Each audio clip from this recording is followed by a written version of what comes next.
Estamos de volta com a polêmica sobre a aprovação de alunos com notas abaixo da média. Desde que começamos a tratar desse assunto na quarta-feira, dezenas de e-mails chegaram à nossa redação.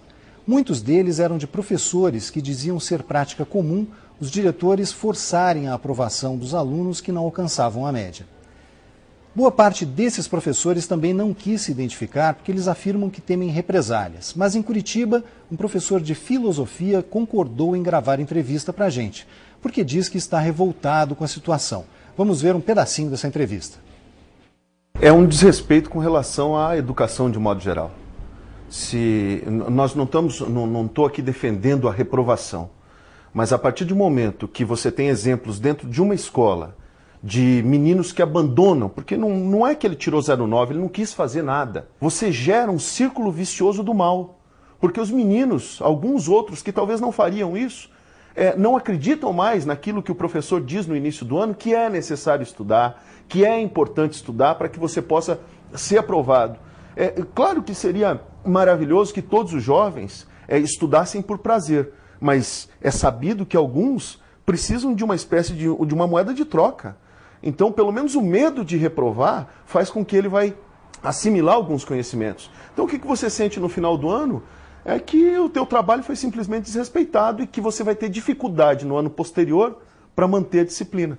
A Secretaria de Educação, todos os anos, impõe que os professores, de modo sistêmico, que os professores empurrem vários alunos. Claro, eles não vão deixar isso escrito. Mas o que a gente vive dentro de sala de aula, o que os meus colegas vivem, nós sabemos da verdade. Existe sim uma pressão, e não é deste governo, também não estou fazendo uma acusação a este governo.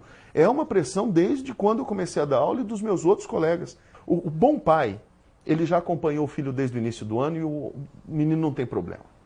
Quem vai no fim do ano para a escola acompanhar o aluno, é pai que não foi o ano inteiro.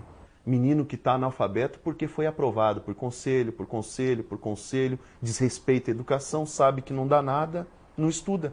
Então quem que nós estamos formando? Esse nicho de pessoas, nós estamos formando um grupo de pessoas que tem o direito de tudo e o dever de nada.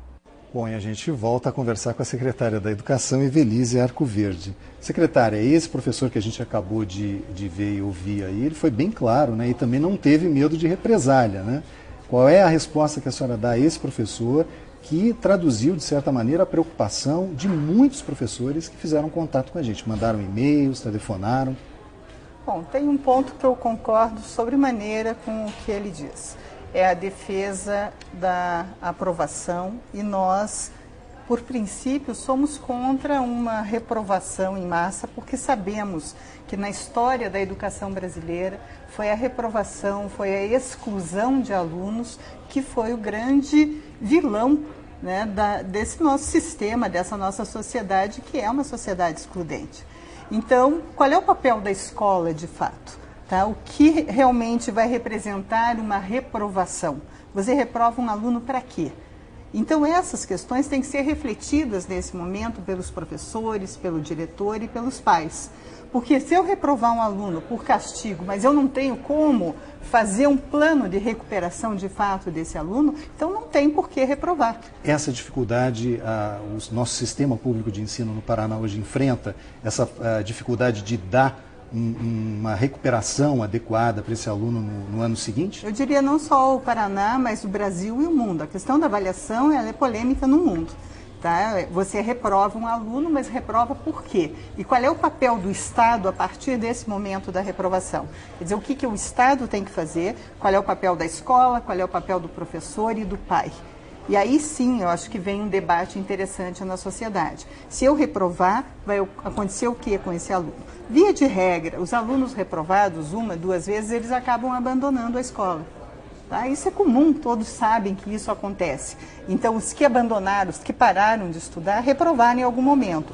E não por acaso, na sociedade brasileira, quem reprovava eram os mais pobres, aqueles que já estavam excluídos socialmente, os de famílias não letradas. Então, contra essa exclusão, nós fazemos sim uma campanha, porque aí a escola tem que rever até a sua forma de ensinar, tem que rever o seu posicionamento em relação a uma sociedade que antes não chegava a essa escola, porque a escola também era seletiva e era elitista. Então, esse é um ponto que eu acho que é importante de ser refletido nesse momento. Secretária, seria pior, então, reprovar o aluno por conta dessa tendência que a senhora mencionou de ele abandonar a escola com o passar do tempo, nos anos seguintes, ou aprovar um aluno mesmo não tendo condições, porque o sistema de educação não tem as condições de dar uma recuperação decente para esse aluno no ano seguinte? Qual é o pior? Veja, a resposta ela não é simples e eu não posso dar uma resposta aqui de uma forma ingênua, tá, sem pensar nessa realidade toda educacional. Então, se por um lado eu penso a educação vinculada com esse contexto social, eu tenho que ter essa clareza, porque eu tenho que pensar politicamente a educação. Por outro lado, eu não estou defendendo a aprovação automática. No Paraná não existe aprovação automática. Tanto não existe porque, infelizmente, ainda nós temos no nosso quadro, na média, 12,5% dos alunos são reprovados por ano. Isso significa 160 mil alunos. 160 mil alunos reprovados por ano. Então, não há realmente uma aprovação automática. Tá? O que a gente precisa é, em cima disso, pensar o que fazer, qual é o papel da escola realmente, do Estado, de cada um dessas pessoas, desses sujeitos que lidam com esse aluno, nesse processo formativo dele, mesmo que reprovado ou aprovado pelo Conselho de Classe. Vamos ver com a representante da APP Sindicato, o professor que nós ouvimos aí na entrevista, ele fala do desestímulo que é para o educador ver um aluno ser aprovado, mesmo não tendo condições, não ter apresentado um aprendizado, um nível de aprendizado adequado. Como é que a senhora vê essa questão? Lógico que para o professor, o que ele deseja do começo ao final do ano é que o seu aluno aprenda. O seu desejo, é a profissão que está ali em jogo, é tudo que ele aprendeu durante toda a sua vida e toda a sua formação. E de fato, quando nós chegamos ao final do ano, e numa sala de aula de 30, 40 alunos, e entendemos que o aluno não tem as condições devidas para aprovação, é necessário, através do Conselho de Classe, que nós entendemos também que é um instrumento democrático e que deve ser tratado da melhor forma possível na escola, sem nenhuma pressão, e que o professor deva ter autonomia para repensar a vida do aluno.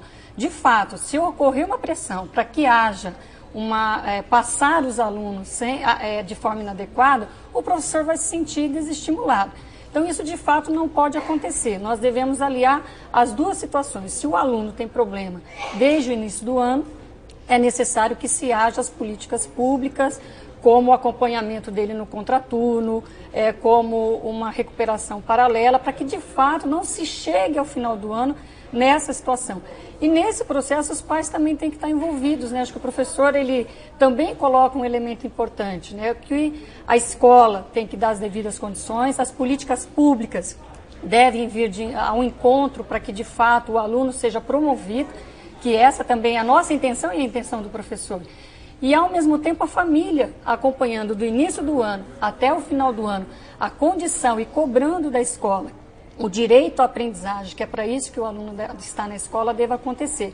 Então, de fato, o professor ele não deve se sentir nem ameaçado, nem desestimulado para concluir o seu trabalho na sala de aula, que é, de fato, promover a aprendizagem do aluno. Ok, obrigado. Nós vamos para mais um intervalo. O Globo Comunidade volta em 1 minuto. Até já.